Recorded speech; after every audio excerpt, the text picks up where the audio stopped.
காலையில முதல்வர் ஸ்டாலின் ஒரு அறிவிப்பு விட்டுருக்காரு.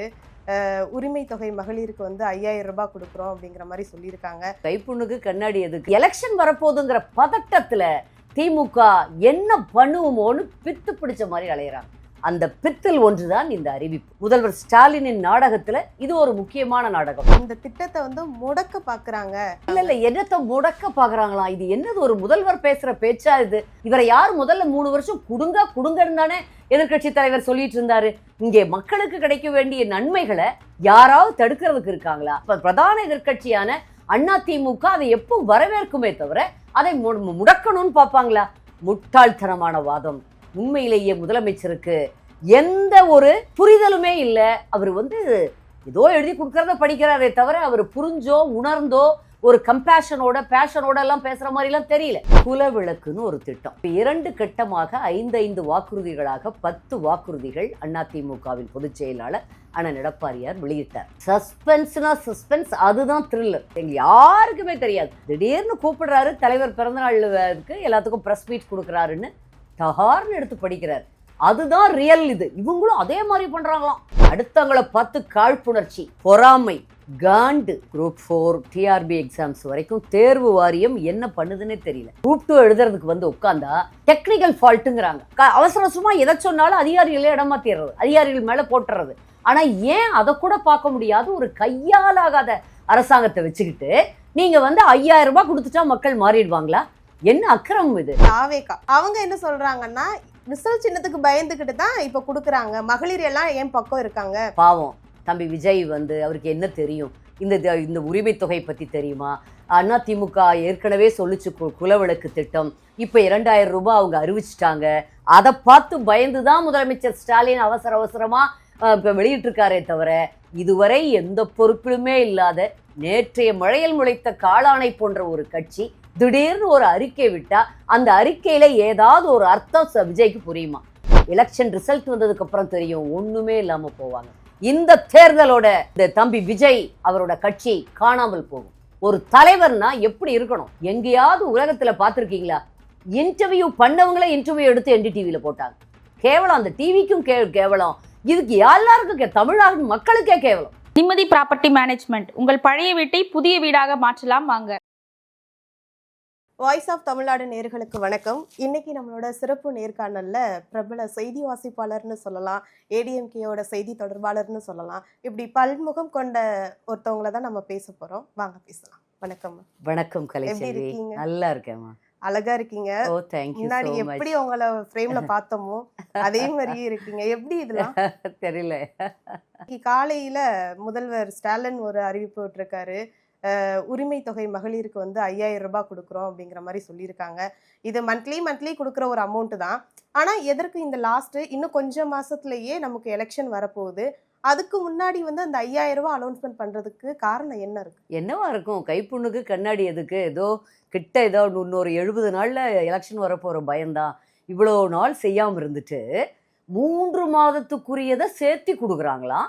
2000 ரூபாய் கோடை காலத்துக்காக நிவாரணமா கொடுக்குறாங்களாம். இதுவரைக்கும் 4 வருடங்களா கோடையே வரலையா? கொடுமையான கோடை வாட்டுச்சே, அப்போல்லாம் தெரியலையா?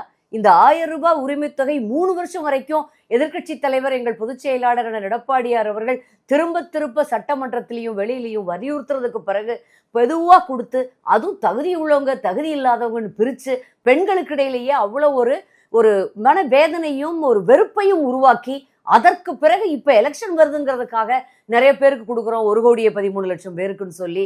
என்ன நாடகம்? திமுகவின் முதல்வர் ஸ்டாலினின் நாடகத்துல இது ஒரு முக்கியமான நாடகம். ஆனா இதுக்கெல்லாம் பெண்கள் மயங்குவாங்கன்னு நம்ம எதிர்பார்க்கல. நிச்சயமா எலெக்ஷன் மட்டுமே காரணம். வாக்குறுதி கொடுக்கும்போது மகளிருக்குன்னு தான் சொல்லியிருக்காங்களே தவிர்த்து தகுதியுள்ள மகளிருக்குங்கிற மாதிரி மென்ஷன் எங்கேயுமே பண்ணல. ஆனா எதற்கு கொடுக்கும்போது மட்டும் எதற்கு அப்படி கொடுக்கணும்? இல்ல, அதுதான் திமுகவுடைய இது. அது பிரிச்சிருக்க கூடாது. இல்ல, இப்போ எங்கள் பொதுச் செயலாளர் அண்ணன் எடப்பாடியார் அவர்கள் அத்தனை ஸ்கீம்ஸ் அறிவிச்சாங்க. அம்மா காலத்துல அத்தனை ஸ்கீம் அறிவிச்சோம். எங்கேயாவது தகுதி உள்ளவர்கள்னு பிரிச்சாங்களா? எல்லாருக்கும் ஒரே போலத்தானே. ஒரு இளைஞர்களுக்கு கொடுத்தா இந்த வயது வரம்பு வைப்பாங்க, இந்த வருமான வரம்பு வைப்பாங்க. இது தகுதி உள்ளவங்கிற அந்த சொல்லே எவ்வளவு மனசுக்கு ஒரு வேதனையா இருக்கும். அது கூட புரியாத இப்படி பண்ணிட்டு இப்ப எலெக்ஷன் வரப்போகுதுங்கிற பதட்டத்துல திமுக என்ன பண்ணுவோமோன்னு பித்து பிடிச்ச மாதிரி அலையிறாங்க. அந்த பித்தில் ஒன்றுதான் இந்த அறிவிப்பு. 5000 ரூபாய் கொடுக்கறதுக்கு மாநில அரசுல எப்படி இதை என்ன பண்ணியிருக்கணும், அவங்க கொடுத்துடக்கூடாது, தனிப்பட்ட முறையில் கொடுக்கலாமே. ஏன் மு.க. ஸ்டாலின் கிட்ட பணமே இல்லையா? துணை முதல்வர் நினைச்சாருன்னா அவர் துபாய் போயிட்டு வர்ற செலவுலயே நமக்கு ஒரு பாதி ஊருக்கு கொடுத்துடலாமே. அவங்க நினைச்சாங்கன்னா 5000 ரூபாய் ஒவ்வொரு குடும்பத்துக்கும் தாராளமா அவங்க சொந்த நிதியிலிருந்து கொடுக்கலாம், கட்சி நிதியிலிருந்து கொடுக்கலாம். என்ன கஜானா ஏற்கனவே காலி, 10 லட்சம் கோடி ரூபாய் கடன்ல இருக்கு. அதுல போய் நீங்க எப்படி கொடுக்க போறீங்க? கொடுத்துட்டீங்க. ஆனா எங்க இருந்து அது எந்தெந்த ஸ்கீமுக்கு போற பணத்தை எல்லாம் இங்க திருப்பினாங்களோ தெரியல, என்னென்ன நலத்திட்டங்களை எல்லாம் நிறுத்த போறாங்களோ தெரியல. இது பயம். நிச்சயமாக தமிழக பெண்கள் மேல ஒரு அக்கறையிலேயோ அன்புலையோ முதல்வர் ஸ்டாலின் திமுக தலைவர் பண்ணியிருப்பாருன்னு எனக்கு கொஞ்சம் கூட யாருமே நம்ப மாட்டாங்க. எனக்கெல்லாம் ஒரு துளியும் நம்பிக்கை இல்லை.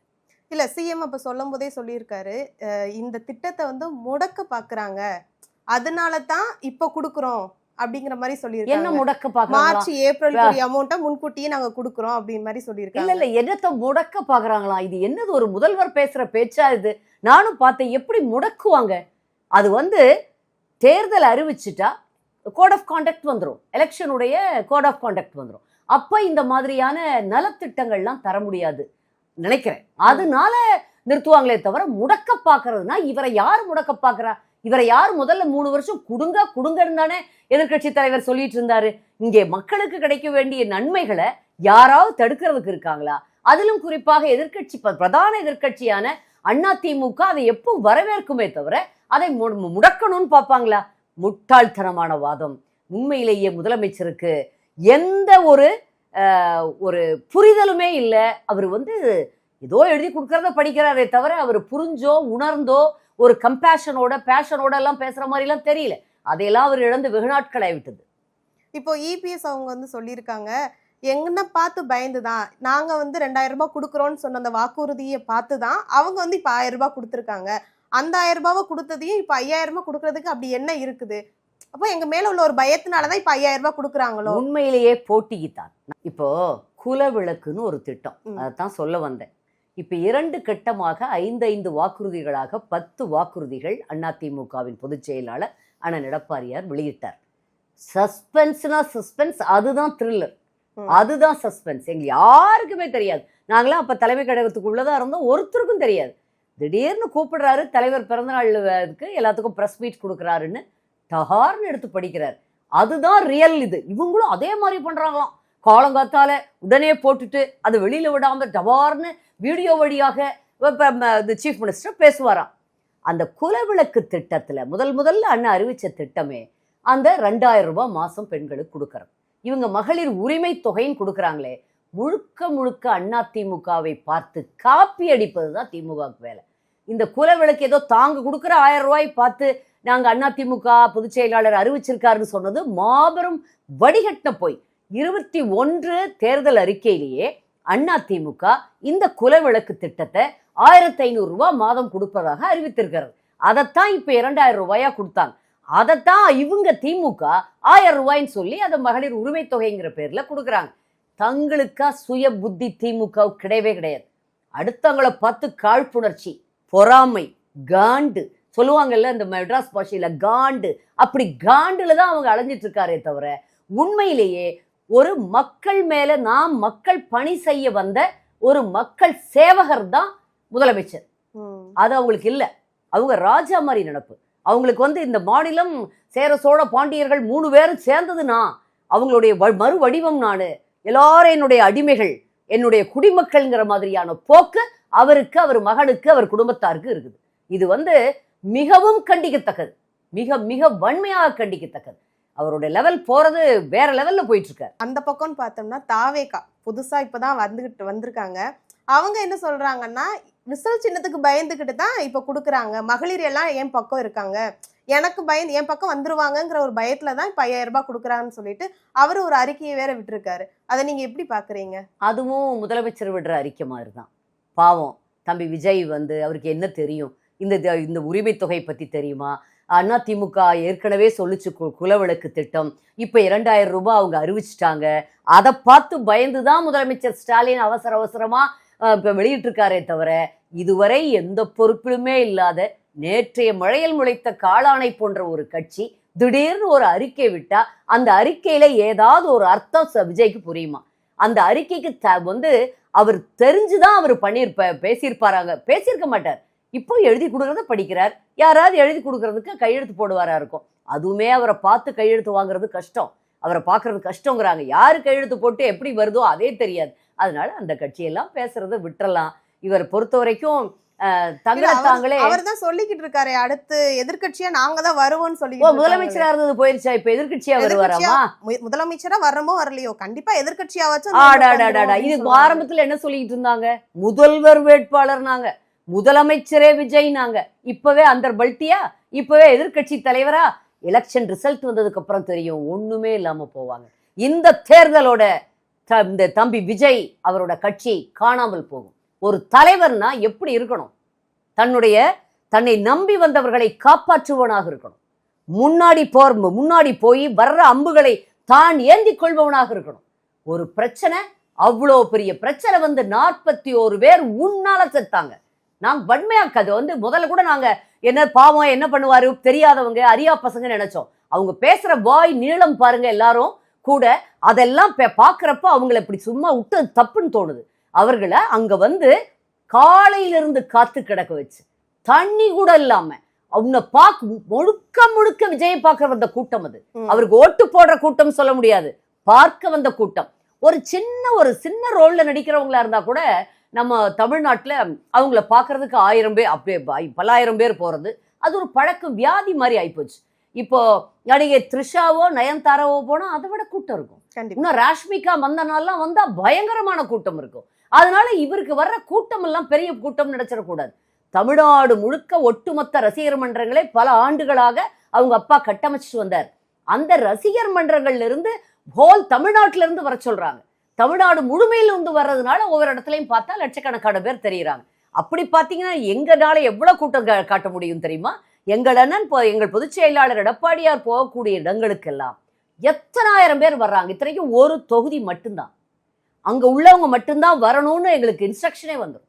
மற்றவங்க யாரும் வரவே தேவையில்லை, வர வேண்டாம் அப்படின்னே வந்துடும். அதுல சம்பந்தப்பட்டவங்க தேவைப்படுறவங்க மட்டும்தான் அங்க போறாங்க. அங்க இருக்கிற பகுதி கட்சிக்காரர்கள் பொதுமக்கள் மட்டும்தான் அங்க போறாங்க. அதுவே அத்தனாயிரம் பேர் 185 தொகுதிகளை பார்த்து விட்டு வந்து விட்டார் எங்கள் பொதுச் செயலாளர். இதுல போய் எதிர்கட்சியா வர்றதா? எதிர்கட்சியா அது திமுகவுக்கும் தாவேகாவுக்கும் உள்ள போராட்டம், அது அவங்களுக்குள்ள பிரச்சனை. ஆளுங்கட்சியா வரப்போறது அண்ணா திமுக தான். அண்ணன் எடப்பாடியார் தான் கடை காப்பாற்றக்கூடிய ஒரே தலைவர், அவர் தான் முதலமைச்சர். 5 வருஷம் கொடுத்துட்டு படுற பாடு பத்தாதா? திமுக கிட்ட கடந்த 5 வருடங்களாக மக்கள் மாற்றத்தை விரும்பி கொடுத்தாங்க. இப்ப திரும்பிய மாற்றத்தை விரும்ப ஒரு நடிகன் கையில கொடுக்கறதா? அந்த நடிகர் எப்படிப்பட்டவர்? தலைமை பண்பு ஒரு சிறிதும் இல்லாதவர். யாராவது போய் பார்க்க முடியுமா? எங்கள் எடப்பாடியாரை எப்பொழுது வேண்டுமானாலும் பார்க்கலாம். போயிட்டு பிரஸ்ல இருந்து வர்றோம்னு பிஏட்டு சொல்லுங்க, நேரம் இருந்தா உடனடியா வர சொல்வார். எத்தனை தடவை அடிக்கடி செய்தியாளர்களை சந்திக்கிறார். எங்கேயாவது உலகத்துல பார்த்திருக்கீங்களா? இன்டர்வியூ பண்ணவங்களே இன்டர்வியூ எடுத்து NDTVல போட்டாங்க. கேவலம், அந்த டிவிக்கும் கேவலம், இதுக்கு எல்லாருக்கும் தமிழ்நாடு மக்களுக்கே கேவலம். இதெல்லாம் ஒரு ஃப்ரேம், ஒரு போட்டோ முடிஞ்சுதா? என்ன அக்கிரமமாக இருக்கிறது. இவரெல்லாம் தலைவரா? தலைவர்னா எவ்வளவு உழைக்கணும் தெரியுமா? எங்க அண்ணன் ஒரு நாளைக்கு எவ்வளவு மணி நேரம் உழைக்கிறாருன்னு தெரியுமா? எத்தனை மீட்டிங் போறாரு, ஒரே நாள்ல எத்தனை மணி நேரம் பேசுறாருன்னு தெரியுமா? மக்களுக்காக எத்தனை திட்டங்கள் கொடுத்திருக்காருன்னு தெரியுமா? எதுவும் தெரியாம கூட யாராவது நல்லவர்கள் வச்சிருக்கீங்களா? ஒரு டீம், தலைவர் சரியில்லை, சரி ஆலோசகர்களுக்காக தன்னுடைய தளபதிகளாக வைத்திருக்கக்கூடியவர்கள் யாராவது ஒருத்தர் அங்க நல்லவங்க இருக்காங்களா? எல்லாம் மாஃபியா. மாமனார் படத்துல மஞ்ச குளிக்கிற ஒரு லாட்டரி மாஃபியா, இன்னொருத்தர் சாராய மாஃபியா, இன்னொருத்தர் பாத்தீங்கன்னா ஆப்பர்ச்சுனிஸ்ட். கட்சி விட்டு கட்சி தாவி எப்படி என்னத்தை போய் சாதிக்க போறாங்களோ தெரியல. இந்த கட்சி அந்த கட்சி என்ன ரூட் பிடிச்சு உள்ள போறாங்கன்னு தெரியல. அப்படி ஒரு 3வது கட்சியே இவ்வளவு சின்ன வயசுல பார்த்த ஒரு 2-3 வருடங்களுக்குள் பார்த்த ஒரு ஆளையெல்லாம் வச்சுக்கிட்டு இருக்காங்க. இவங்கெல்லாம் என்னத்த பெரிய மாற்றத்தை கொடுத்துருவாங்க, மக்களுக்கு என்ன பெரிய நல்ல ஆட்சியை கொடுத்துருவாங்க. இப்பவே அங்க பெரிய குழப்பம். இப்பவே பொதுச் செயலாளராக இருக்கக்கூடிய புசி ஆனந்த் கோடிக்கணக்கா கேட்கிறாருன்னு எல்லா பத்திரிகையும் எழுதுறாங்க. ஒவ்வொரு வேட்பாளர்கிட்ட எப்படி கட்சியே இன்னும் முழுசா ஃபார்ம் ஆச்சான்னு தெரியல. அங்க இருக்க நிர்வாகிகளே முழுக்க போட்டாங்களா? பூத் கமிட்டியில பூத் கமிட்டினா என்னன்னு தெரியுமா? முதல்ல உங்களுக்கு நாங்க அதையெல்லாம் தாண்டி பாக முகவர்கள்னு போட்டு எங்க கட்சி எவ்வளவு வேகமா எவ்வளவு தூரம் ஒரு கட்டமைப்போட இருக்கு. ஒரு கட்சி தேர்தலில் வெற்றி பெற வேண்டும் என்றால் 2-3 இலக்கணம் இருக்கு.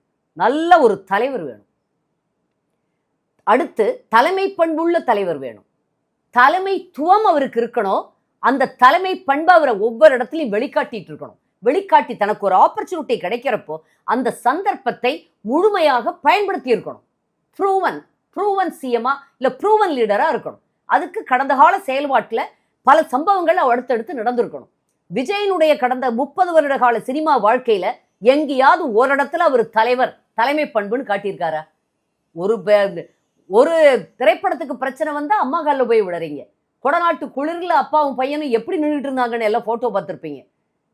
அம்மாட்ட போய் கை கட்டி மெய் பத்தி வாய் பத்தி நீங்க கேட்டீங்க. எங்க அண்ணன் கிட்ட கேட்டீங்களே இப்போ மெர்சல் படத்துக்குன்னு நினைக்கிறேன். அண்ணன் எடப்பாடியாரிடம் வந்து கேட்டாங்க. அப்படி ஒரு அண்ணன் வந்து அவரு எப்படி சொல்றது, உங்களை கொஞ்சம் கௌரவமா ட்ரீட் பண்ணாரு, உட்கார்ந்து கேட்டீங்க. இது வந்து நீங்க வந்து பெரிய அளவுல வந்து எங்க அதிமுகங்கிற ஆலமரத்தை நீங்க சாச்சிருவீங்க. எங்களது ஆலமரம் அதிமுக என்பது ஆலமரம். புரட்சி தலைவர் எம்ஜிஆர் நடிகர் என்பதற்காக நானும் நடிகர், நானும் அவராட்டவே வந்துருவேன் அப்படின்னு நினைக்கவே முடியாது. தம்பியோ அவரை சேர்ந்தவர்களோ அப்படி நினைத்தால் அதை விட ஒரு தவறான ஒரு ஒப்பீனியன் வேற எதுவுமே இருக்க முடியாது. உங்களுக்கு அது இன்னொன்னு சொன்னேன், தலைமைத்துவம் வேணும். கூட இருக்க தளபதிகளாவது நல்லவங்களா இருக்கணும். பேசிக்கா திறமையானவங்க அடுத்தது நல்லவர்களாகவும் வல்லவர்களாகவும் இருக்கணும். இங்க எல்லாத்துக்கும் ஆவேசம், நான் அவங்கள ப்ரூவ் பண்ணணும், அவங்க முன்னுக்கு வரணும்னு நினைக்கிறாங்களே தவிர வேற ஒண்ணுமே இல்லை. அவருடைய அந்த பேச்சுல பாருங்க, இம்மெச்சூரிட்டி. 3-4 பேர் பேசுறாங்க. யாராவது பேச்சுக்கு ஒரு கௌரவமாக கேட்கக்கூடிய தமிழாக நல்ல எண்ணங்களை பிரதிபலிப்பதாக இருக்கா? நான் யார் தெரியுமா அப்படி சொல்லுறவங்க எல்லாம் வந்து அந்த ஆட்டிடியூட் இருக்கவங்களே சரி வராது. அதுதான் இங்க திமுக துணை முதல்வர் உதயநிதியோட பேச்சுல கூட அப்படித்தான் இருக்கும். அகம்பாவம். யார் நீங்கள்? இது மக்களாட்சியில் நீங்கெல்லாம் ஒன்றும் இல்லை. மக்கள் பார்த்து தூக்கி எறிஞ்சாங்கன்னா நீங்க செல்லா காசு, நீங்க சம்பாதிச்சுக்க பணம் அத்தனையும் தமிழ்நாட்டுக்கு கொடுத்துட்டு போகணும். என்ன அக்கிரமம் இது? இங்க வந்து வர கேட்க ஆள் இல்லைங்கிற மாதிரி இருக்கு தமிழ்நாடு. விஜய்க்கு தலைமை பண்பு சுத்தமா கிடையாது, ஒரு சிறிதும் கிடையாது. விஜய் எதிர்பார்க்கிற அந்த வெற்றி கூட இருக்கவங்க கலரா கனவு கண்டுட்டு இருக்கலாம். கரூர் சம்பவத்திலேயே அந்த கலர் ரொம்ப குறைஞ்சு போச்சு. முதலமைச்சர் இருந்து இப்ப எதிர்கட்சி தலைவர்னு வந்துட்டீங்க. இப்ப அடுத்து எலெக்ஷன் வர்றதுக்குள்ளேயே ஏதோ ஒரு சீட்டாவது வருவோமா, நம்ம தலையாவது தப்புமாங்கிற நிலையில தான் இன்னைக்கு இவர் விஜய் இருக்கார். விஜய் ஜெயிக்கிறதே கஷ்டம். இப்ப தாவேகா வந்து அடுத்த எலெக்ஷன்ல போட்டியிட போதுதான். அதனால இப்போ டிஎம்கே வந்தாலும் சரி, ஏடிஎம்கே வந்தாலும் சரி, வாக்குகள் குறையுமா? இப்ப ஏடிஎம்கே போட வேண்டிய வாக்குலாம் கொஞ்சம் பிரியுமா? இல்ல, இதெல்லாம் வந்து ஒரு அசம்ஷன் தான். நம்ம இப்படி இருக்கும் என்று கணிக்கிறார்கள். எல்லாம் ஒரு ஊடகத்திலையும் வெளியில எல்லாரும் ஸ்ட்ராட்டஜிஸ்ட் எல்லாம் கணிக்கிறார்கள். இது நம்மளும் அப்படித்தான் கணிக்க முடியும். ரசிகர்கள் ஃபுல்லாமே ஓட்டா மாறுமா? இல்ல, அதைத்தான் சொல்ல வர்றேன். ரசிகர்களுடைய அத்தனை ரசிகர்கள் வந்து எல்லா தரப்புலையும் இருப்பாங்க. இப்ப விஜயை பிடிக்கிறது எனக்கு பிடிக்கும், உங்களுக்கு பிடிக்குமா? பிடிக்கும். அவர் டான்ஸ் ஆடினா பிடிக்கும் எனக்கு. அவர் ஒன்றும் பெரிய நடிகர்னு அவரை சொல்ல முடியாது. டான்ஸ் பண்ணா கண்டிப்பா எல்லாருக்கும், ஒவ்வொருத்தருக்கும் ஒவ்வொன்று பிடிக்கும். அதனால பரவலாக எல்லாருக்கும் பிடிக்கும். நம்ம எல்லாம் வந்து ஒரு ரசிகர் கூட்டத்தை சேர்ந்தவர் அப்படி கிடையாது. அந்த காலத்துல புரட்சி தலைவர் எம்ஜிஆர், இப்ப இருக்க இளைஞர்களுக்கெல்லாம் அஜித்தோ இல்ல விஜயோ இல்ல இன்னும் நிறைய பேர் இருக்காங்க.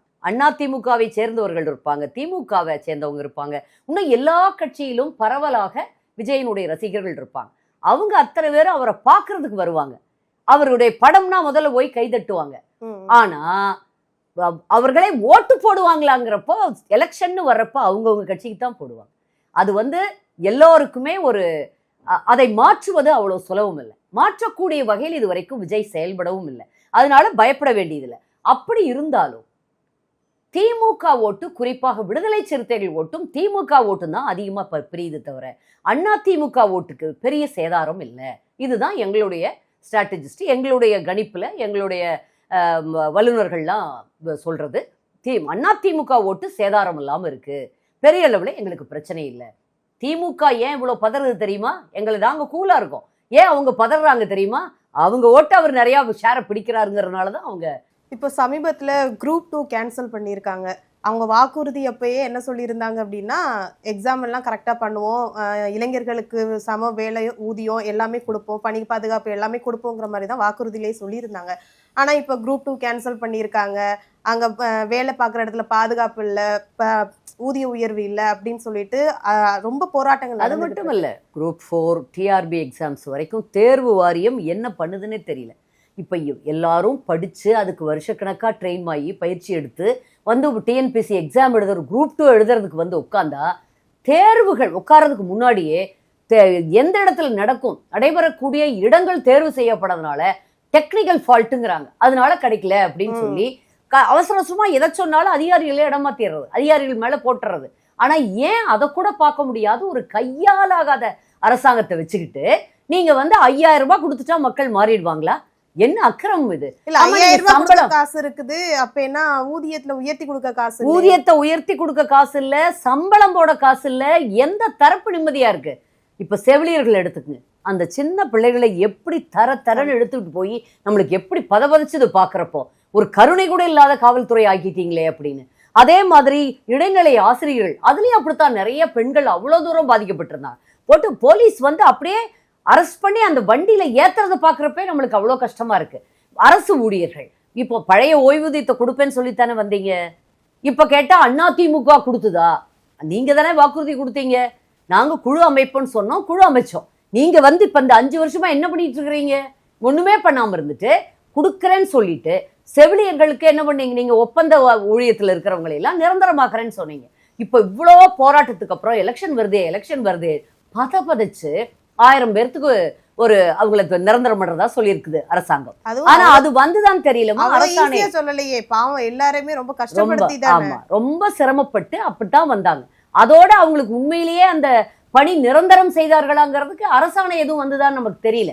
அப்பத்திக்கு ஒரு அறிவிப்பு வந்தது, அரசாணை வந்ததாங்கிறதெல்லாம் உள்ள போய் பார்த்தா தான் தெரியும். ஏன் சொல்றேன்னா, பழைய ஓய்வூதியம் அதாவது ஓல்ட் பென்ஷன் ஸ்கீம்ல நிறைய சில முக்கியமான மாறுதல்களை பண்ணி, அதாவது அது பழைய ஸ்கீம்ல வந்து பணியாளர் பங்களிப்புன்னு எதுவும் கிடையாது. இப்போ பணியாளர் பங்களிப்பை வச்சுக்கிட்டு அது ஒரு 10% ஏதோ அவங்க பங்களிப்பை வாங்கி அதையும் இம்ப்ளிமெண்டேஷன் எப்போ 2027 ஜனவரியில் இருந்தது. அதை எங்கேயுமே சொல்லலை. நான் வந்து நியூ இண்டியன் எக்ஸ்பிரஸ்ல படித்தேன். 2027 ஜனவரியில் இருந்து தான் அது நடைமுறைக்கு வருது.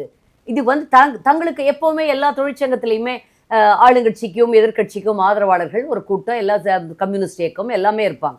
அதுல தங்களுக்கு வேண்டியவங்களை மட்டும் கொஞ்சம் பேர்த்த கூப்பிட்டு அவங்க கிட்ட இனிப்பு ஊட்டி கேக் வெட்டி கொண்டாடி ஆஹா பஹா வெற்றி, அரசாங்கம் நம்ம கோரிக்கைகளை ஏத்துக்குச்சுன்னு சொல்லி முடிச்சுட்டாங்க. இவங்க பண்ற ஒரு ஏமாற்று வேலை நேத்து அப்படித்தான். இவங்க இதுல மட்டும் இல்லை, இப்போ இந்தியா டுடேல ஒரு சர்வேன்னு சொல்லி, நீங்கள் எங்கள் பொதுச் செயலாளரான எடப்பாடியார் கூட மிக அழகாக இனிமையாக வெள்ளந்தியாக ஆனால் உறுதியாக தெளிவாக தன் மனதில் இருக்கக்கூடியதை அப்படியே அவ்வளோ அழகா பேசுறார், பார்த்துருப்பீங்க. அதுல வந்து பாத்தீங்கன்னா அந்த நேர்முகம் காண்ற அந்த பெண் கேட்டாங்க, நாங்க வந்து ஒரு சர்வே எடுத்தோம், அதுல இன்னைக்கு எலெக்ஷன் வந்ததுன்னா ஏடிஎம்கேக்கும் டிஎம்கேக்கும் 12% வித்தியாசம் இருக்கு, அவங்க அதிகமா இருக்காங்க அப்படின்னு சொல்லி. கடைசியில அதை பார்த்தா அது பார்லிமெண்ட் எலெக்ஷன். இன்னை தேதியில பாராளுமன்ற தேர்தல் வந்தா என்ன நிலைன்னு சொல்லி எடுத்திருக்காங்க. இது என்ன அக்கிரமமான ஒரு செயல் நினைச்சு பாருங்க. அந்த சேனலையே கேட்கிறோம், உண்மையிலேயே இது யாரோட பெய்டு விஷயம்? நீங்க வந்து இன்னைக்கு இன்னும் 70 நாள்ல சட்டமன்ற தேர்தல் வருது, அதுக்கு எப்படின்னு சொல்லி நீங்க எடுத்திருக்கணுமா, இல்ல எடுக்காமையாவது இருந்திருக்கலாம்? நீங்க என்ன நெசசிட்டி? பாராளுமன்ற தேர்தல் இப்ப வந்தா திமுக முந்தி நிக்குதான். அந்த இண்டி கூட்டணியே கலகலத்து போயிருச்சு. இப்ப இந்த கூட்டணியில முக ஸ்டாலினும் ராகுல் காந்தியும் ஒன்னா இருப்பாங்களாங்கிறதே தெரியல. காங்கிரஸ் வந்து அத்தனை ஒரு விதமான இடைஞ்சல்களையும் கொடுக்குது, அவ்வளவு கேள்விகளை கேட்குது. எங்களுக்கு இப்ப ஆட்சியில பங்கு கொடுத்தே ஆகணும்னு ஒத்த கால நிக்குது, எங்களுக்கு அதிகமான சீட்டு கொடுக்கணும், 2006லயே நாங்க பண்ணியிருக்கணும். அப்படி பார்த்தா 1980ல திமுகவும் காங்கிரஸும் கூட்டணி போட்டப்போ அப்பவே போட்டிருக்கணும். ஏன்னு கேட்டீங்கன்னா, அப்போ இவங்களை விட 132 சீட்டு, அதுக்கு மேல இவங்களை விட 134 என்னமோ ஒரு 10 சீட்டோ 8 சீட்டோ அது வேண்டாம், இவர்களை விட அதாவது திமுகவை விட காங்கிரஸ் அதிகம் வாங்கியிருக்காங்க. அப்பவே அவங்களுக்கு முதலமைச்சரே அவங்களுக்கு தான் கொடுத்துருக்கணும். ஆனால் வாயில் வடை சுட்டு பழகிய அப்போதைய அத திமுக தானே கை வந்த கலை மறைந்த அவங்க தலைவர் கருணாநிதி அவர்கள் காலத்திலிருந்து வாயில் வடை சுடுவதில் வல்லவர்கள். அதே பண்ணி அப்பவே அவங்க கொடுக்கல. அப்படி இப்போ நாங்க அடடா விட்டுட்டுமே, அவ்வளவு தூரம் போல. அவங்க 2006 நாங்க கேட்டிருக்கணும் ஆட்சியில பங்கு. நீங்க முதலமைச்சரே மறுபடியும் ஆயிருக்கலாம். அதை விட்டுட்டு இன்னைக்கு காங்கிரஸ் என்னதான் பண்ணுதுன்னு பார்க்கலாம். இவ்வளவு குழப்பம் அவங்களுக்கு. முதல்ல என்ன சொன்னாங்க எங்களை நினைச்சு பாருங்க. ஏடிஎம்கேவை என்ன சொன்னாங்க? கூட்டணியே அமையல. எப்போ? 8 மாசத்துக்கு முன்னாடி. அப்ப கூட்டணி அமையுமா? அப்போ என்ன நெசசிட்டி? நமக்கு அது காலம் வரும்ல. அந்த டைம்ல தானே கூட்டணி பேச்சுவார்த்தை நடத்த முடியும். இப்போ ஒற்றுமே வரல. ஒரு கடைசியில பாருங்க, எங்க கூட்டணி படு ஸ்ட்ராங்கா அது வாட்டுக்கு வேலையை ஆரம்பிச்சு போய்கிட்டே இருக்குது. இன்னும் சில கட்சிகள் வர இருக்குன்னு அண்ணன் சொல்லியிருக்காங்க. அவங்க எல்லாம் வர்றப்ப எலெக்ஷன் அனௌன்ஸ் பண்ற டைம்ல எல்லாமே செட்டில் ஆயிடும். எல்லாமே கரெக்டா போய் அழகா அதுக்குரிய வேலைகள் அண்டர் கிரவுண்ட்ல யாருக்கும் வெளியில சொல்லாம அது பாட்டுக்கு நடக்கும். உரிய நேரத்தில் வெளியிடப்படும். அதெல்லாம் பக்கா பிளான். ஏடிஎம்கேல களப்பணி, இந்த மாதிரி பணிகள்ல எங்க தலைவர்கள்ல இருந்து தொண்டர்கள் வரைக்கும் அசாத்தியமான திறமை உள்ளவங்க. நீங்க ஒன்று பாருங்க, நேத்து ஒரு டிவி சேனலுடைய மக்கள் அரங்கம் நிகழ்ச்சிக்கு போயிருந்தேன். பார்த்தீங்கன்னா இப்போ இது மாதிரி போறப்ப, இதுக்கு முன்னாடி எல்லாம் போறப்ப கூட பார்த்தா திமுக தொண்டர்கள் அவர்கள் செய்தி தொடர்பாளர்கள் பேசுறப்போ தரை டிக்கெட் லெவல்ல அங்க நடந்துக்கிறாங்க. பார்த்தீங்கன்னா எங்களுடைய தொண்டர்கள் அமைதியா இருப்பாங்க. ரொம்ப ஆர்ப்பாட்டம் பண்ண மாட்டாங்க. தலைமை இப்படி பார்த்தாலே அவங்களுக்கு புரியும்.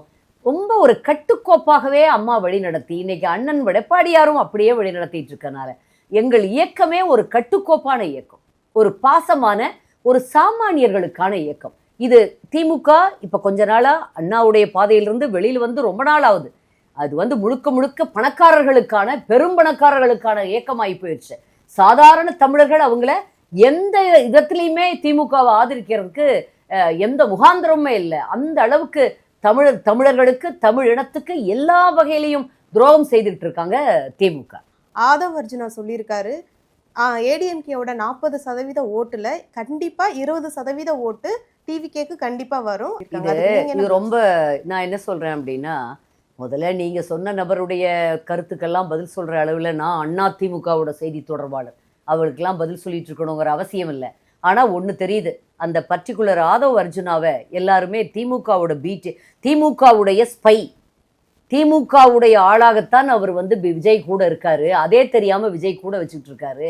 அவரு தான் விஜய சரியான முடிவுகள் எடுக்க விடாம பண்றதுல, விஜய்க்கு மிக எதிர்ப்பாக ஆனா உள்ளே இருந்துகிட்டு உறவாடி கெடுக்கிறதுல திமுகனால அனுப்பப்பட்ட நபர் அந்த ஆதவ் அர்ஜுனா அப்படிங்கிறது எல்லா பத்திரிகையிலும் எல்லாருமே பொதுவெளியில பேசுறாங்க. அது நிரூபணம் ஆயிடுச்சா? அது கரெக்டா? இது அதிமுகவுடைய 20% எடுப்பாரு அப்படின்னா அவ்வளவுதான். இது முதலே சொல்றது, அவங்க அப்படித்தான் சொல்லுவாங்க. பாருங்க, முதலமைச்சருக்கு இதுல இருந்து இப்ப எதிர்கட்சி தலைவருக்கு வந்துட்டாங்க. இன்னும் எலெக்ஷன் வர்றதுக்குள்ள அதுவும் இல்லாம போகும். எலெக்ஷனுக்கு அப்புறம் தம்பி நடிக்க போயிடுவாரு விஜய். இவங்க எல்லாம் மறுபடியும் இவங்க இன்னொரு எந்த கட்சிக்கு போறதுன்னா அலைஞ்சிக்கிட்டு இருப்பாங்க. அவ்வளவுதான் நடக்க போகும். பொறுத்திருந்து பார்க்கலாம் மேம். நன்றி. நன்றி கலைச்செல்வி.